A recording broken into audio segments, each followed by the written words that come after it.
오늘은 잠언 30장 29절부터 시작이 되겠습니다. 29절 말씀을 보시면 잘 걸으며 위풍 있게 다니는 것 선엇이 있나니. 자, 원문 보면 이렇습니다. 셋이 있으니 그들은 걸음이 당당하고 넷이 있으니 이리저리 잘 다니는도다. 자, 우리 성경을 보면은 그냥 셋, 넷 이렇게 구분도 없이 그냥 선엇이 있다 하고 그냥 뭉퉁거려서 표현을 하고 있고요. 그리고 위풍이 있게 다니는 것, 그냥 잘 거는 것, 이런 식으로 되어 있어요. 근데 원문을 보게 되면 그 히브리어는요, 어떤 단어가 있으면 그것이 남성이냐 여성이냐, 남자와 여자를 구분을 해요. 근데 오늘 여기 나오는 이 내용들은 다 남성에 관한 이야기들이에요. 그러니까 여성에 관한 얘기가 아니라 다 남성에 관한 이야기예요. 그러니까 세 종류의 어떤 남성이라고 하면 좀 웃기네요. 수컷이 있는데 그것들의 걸음이 아주 당당해요. 이 당당하다라는 말은 좋다라는 말과도 같은 말이에요.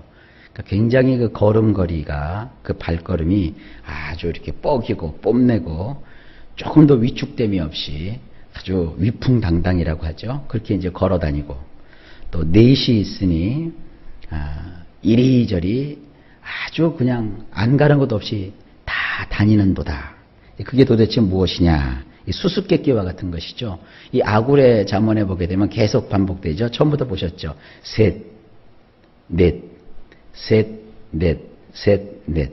3, 4가 그렇게 중요한 의미를 가지는 것은 아닙니다. 근데 우리가 가만히 보면 목사님들의 설교도 보면 되게 대지, 소지 할 때 첫째, 둘째, 셋째, 좀 이제 많이 나가는 목사님들은 넷째, 그러는 것처럼 이 잠언에서도 이 3가지씩 혹은 4가지씩 들면서 우리의 인생에 필요한 교훈들을 주고 있는 거예요. 자, 오늘은 그 어떤 남성들에 관한 이야기를 이 아굴이 마무리하면서 우리에게 전해주고 있습니다. 하나님께서 이 아굴을 통해서 뭔가 이제 교훈하고 계시는 거죠. 무슨 교훈일까요? 자, 30절을 보실까요? 곧 짐승 중에 가장 강하여 아무 짐승 앞에서도 물러가지 아니하는 사자와, 원문에 보면 제일 앞부분에 사자라는 말이 나와요. 암사자가 아닙니다. 이 사자는 숫사자예요. 사자. 짐승들 중에 강하여 그 어떤 것들 면전에서 뒤로 물러서지 아니하며. 이 사자라는 그 동물은요, 어쨌든 짐승의 왕이잖아요. 근데 이 사자 가운데서도요, 숫사자는요, 참 볼품은 좋은데 이게 사냥도 못해요. 이 암사자들이 대개 사냥을 해요. 그 동물의 왕국을 보게 되면요, 참 재밌는 게 사냥은 암사자들이 다 해요. 숫사자는 사냥을 못하느냐? 이 갈퀴 때문에 그래요. 아주 그 숫사자가요, 이 갈퀴가 멋있잖아요. 뽐내고. 물론 이제 긍정적인 면에서 숫사자는 이제 예수님을 상징한다, 누가 그러기도 하지만 여기서는 예수님까지 생각할 건 없고요. 이 사자는 이 갈퀴가 굉장히 화려하고 멋있지 않습니까? 숫사자는. 근데 그것 때문에 사냥을 못해요.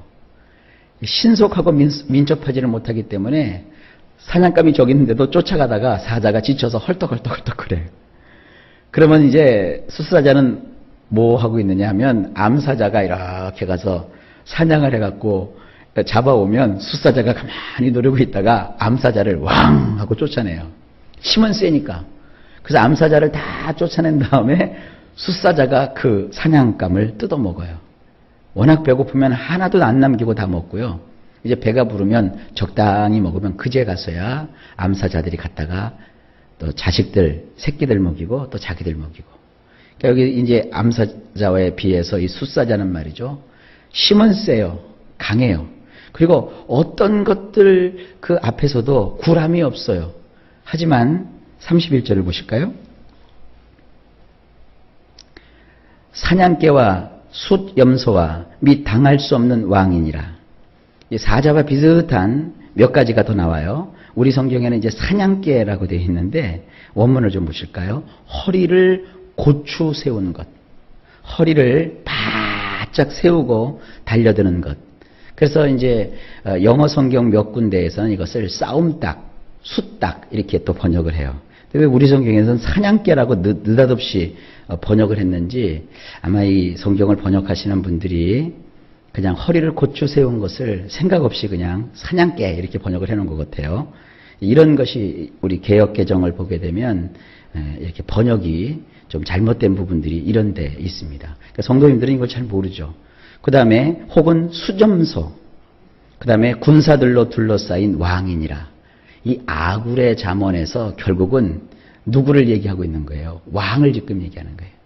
왕이 괜히 사냥도 못하면서 거드름만 피우고 뽐만 내면서 암사자들을 괴롭히는 이런 숫사자처럼 자기 영광에 취해가지고 위풍당당하고 폼은 잡는데 실제로는 실속이 없는 이런 왕을 지금 빗대는 거예요. 그 다음에 이 허리를 고추 세운 이 싸움닭. 저는요 이걸 딱 보면서 그거구나 하고 딱 생각이 나요. 태국에 가보면은 싸움닭이 굉장히 많아요. 이 도심에 가보면은 그 방콕이나 이런 데 가보면 싸움닭을 잘 못 보는데 태국 그 방콕에서 좀 벗어나서 시골 지역을 들어가 보면은요 시골 장터가 있어요. 그것도 장이 서요. 그러면 꼭 이 싸움닭이 있어요. 싸움닭 중에서 여러분들 암탉 보셨습니까? 암탉은 싸움닭이 안 돼요. 수탉들. 근데 이렇게 보니까요 얼마나 그 닭들을 다이어트를 시켰는지요 굉장히 날렵해요.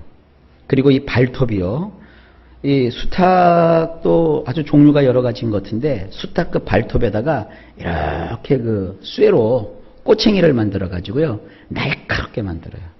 그리고 이거 수탉들 눈들을 보니까요 무슨 약을 먹였나 막 눈이요 닭인데도 부리부리해요. 그러니까 그냥 보통 가면요 섬뜩해요. 그래서 그 수탉들을 이렇게 싸움을 붙이더라고요. 딱 그거예요. 수탉들이요 막 상대를 이렇게 공격할 때 보면은 그 허리를 쫙 세우고요 깃을 탁 세우고 발톱을 이렇게 날카롭게 해가지고는 상대를 공격해요. 지금 그겁니다. 그 다음에 이제 수점소. 여러분 수염소는 이 뿔이 있어요. 주로 들이받습니다. 이 염소라고 하는 놈도 뒤로 물러갈 줄을 모르고 그냥 막 들이받아요.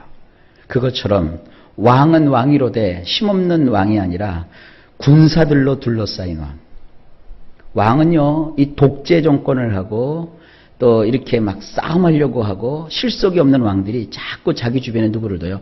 경호원, 경비원들만 잔뜩 둬요. 그러니까 이런 걸 본받아서 그런지 오늘날도 무슨 뭐 왕도 아닌 뭐 정치 지도자들만 돼도 뭐 그냥 잔뜩 경호원들을 대동하고 다녀요.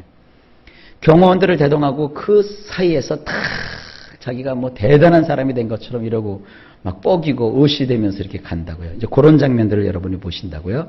자, 도대체 무엇을 얘기하시려고 이렇게 장황하게 하시느냐. 자, 그 다음 구절을 볼까요? 32절. 만일 내가 미련하여 스스로 높은 채 하였거나 혹 악한 일을 도모하였거든 내 손으로 입을 막으라. 원문이 이렇게 되어 있습니다. 만일 내가 어리석어서 스스로를 높이거나 만일 도모한 바가 있다면 손을 입에 대거라. 여기도 지금 보면 시브리어로 보면 다 남성이에요.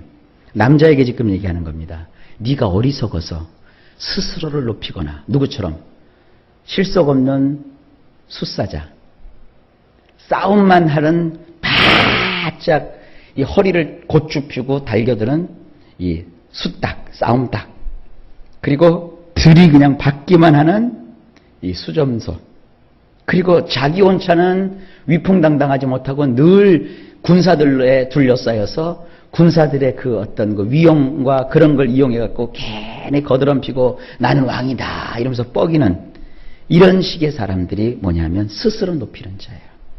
여러분 얼마나 꼴불견이에요. 사람이라는 것이 자기를 높이는 데서 자기의 가치가 높아지는 게 아닙니다. 높은 사람은 자기 스스로를 낮추어도 결국은 높아지게 돼 있어요.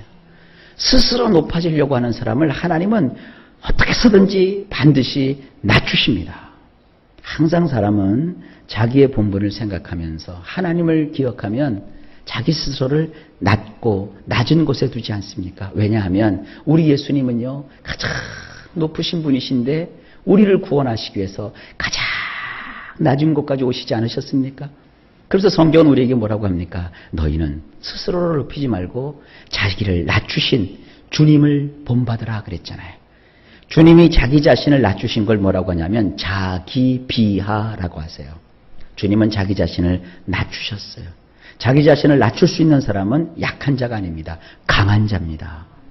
이 목회를 해도 마찬가지예요. 우리 목사들이 때로는 그 성도들과의 관계에서 내가 그래도 목사인데, 예, 하나님 보실 때 목사님은 귀한 존재죠. 그런데 목사가 돼서 내가 높은데, 내가 대단한데, 이러면 결국은 하나님이 낮춰버리세요. 목사니까 낮아져야죠. 목사가 자기 자신을 낮추는데, 에이구, 목사 아무것도 아니야. 그런 사람이 있다면 그건 스스로 자기가 사자라고 생각하고 수점소라고 생각하고 싸움닭이라고 생각하고 군사들 앞에 둘러싸인 왕이라고 생각하는 결국은 낮아질 수밖에 없는 미련한 자에 지나지 않는 거예요. 아유, 우리 목사님 저렇게 겸손하시다니 대단하시구나. 그래서 더불어 같이 낮추는 사람은 이거는 사람이 된 거죠. 좌우지간 여러분, 제가 이제 목사니까 목사 세계를 얘기한 것이고 여러분도 삶을 살면서 낮추십시오. 뭐 그냥 숫사자가 이렇게 거들먹거리면서 사냥도 하나 못하고 늙으면 그냥 숫사자는 버림받든지 죽어요. 하이에나가 이렇게 대기하고 있다가 숫사자가 이빨 빠지고 늙으면요 가서 잡아먹어요. 하이에나가. 그 아무것도 아닌 조물애기들이 와서 그 숫사자를 다 뜯어먹어버리고 말아요. 맨날 주인을 들이받는 그 수점소, 결국 주인이 그것부터 잡아먹어요. 자기의 권세를 믿고 막 뻐겼던 왕도 결국은 그 권좌에서 물러나는 것입니다. 항상 위에 있는 사람은 아랫사람을 살피고 돌아볼 줄 알아야 되는 겁니다. 이것이 지혜예요. 그리고 만일 도모한 바가 있다면 손을 입에 대거라. 이 도모한 바라는 것은요, 뭔가 그 악한 꾀, 잘못된 계획 이런 걸 뜻하는 겁니다. 그런 것을 내가 가지고 산다면 손을 입에 대거라. 여기서 보면 요거는 이제 제가 조금 좀 뭐라고 할까요? 좀 지나쳐서 해석을 하는 것인데 이것도 이제 원문으로 보게 되면요. 이 손이라고 하는 것은요. 여성 명사로 되어 있어요. 입이라고 하는 것은요. 남성 명사로 되어 있어요. 그러니까 남자가 괜히 자기 자신을 높이고 우쭐대고 뻐기고 이 여성들은요. 아기를 낳으셔서 그런지 굉장히 마음이 부드럽고 낮추어요. 성질도 집에서는 남자들이 부리지 여자들이 그렇게 안 부려요. 남자들은 성질 팍 내고 집을 나가지만 여자들은요 성질을 팍 내면 바로 시장 가서 맛있는 장거리 사다가 밥 해줘요. 그러니까 이제 남자들이 괜히 그 수탉처럼 허리를 곧줄 세우고 막 떠들면 그 남자의 입을 막아주는 건 뭐냐? 여성의 손이요. 그러니까 부부는 함께 사는 거예요. 그러니까 여자분들은 남자 입을 막아주세요. 아셨죠?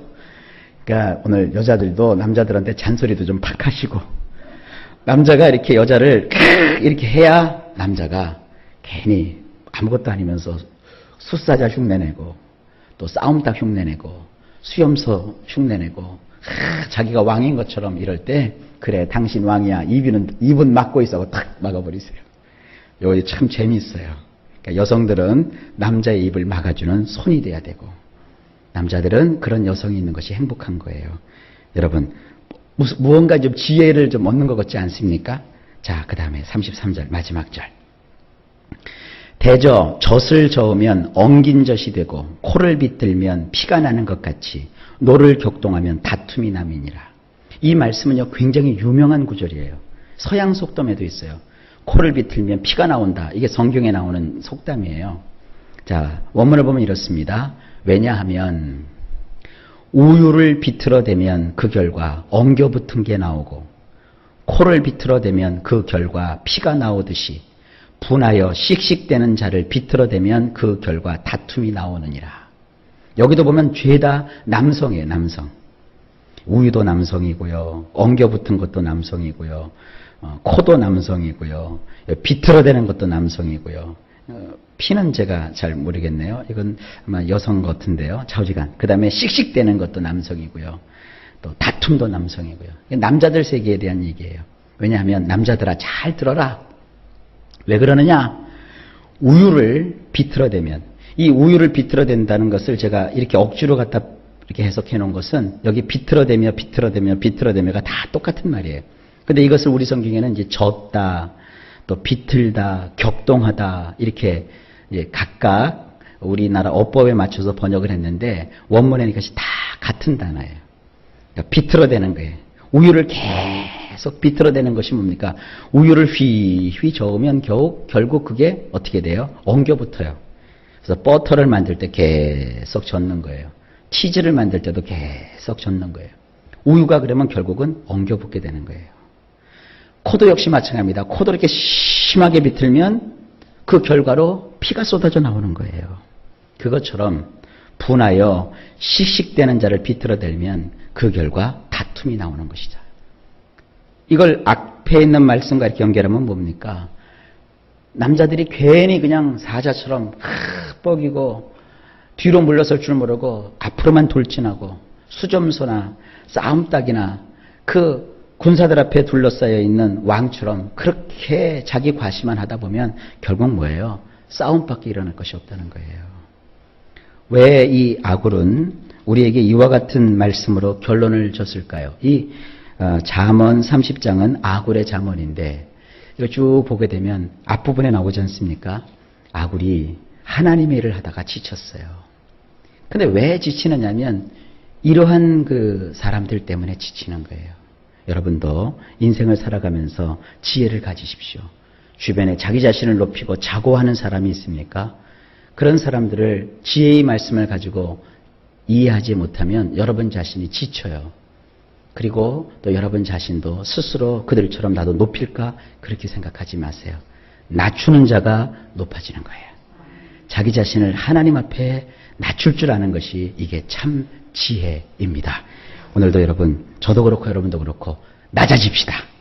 하나님이 여러분들을 귀하게 사용하여 주실 겁니다.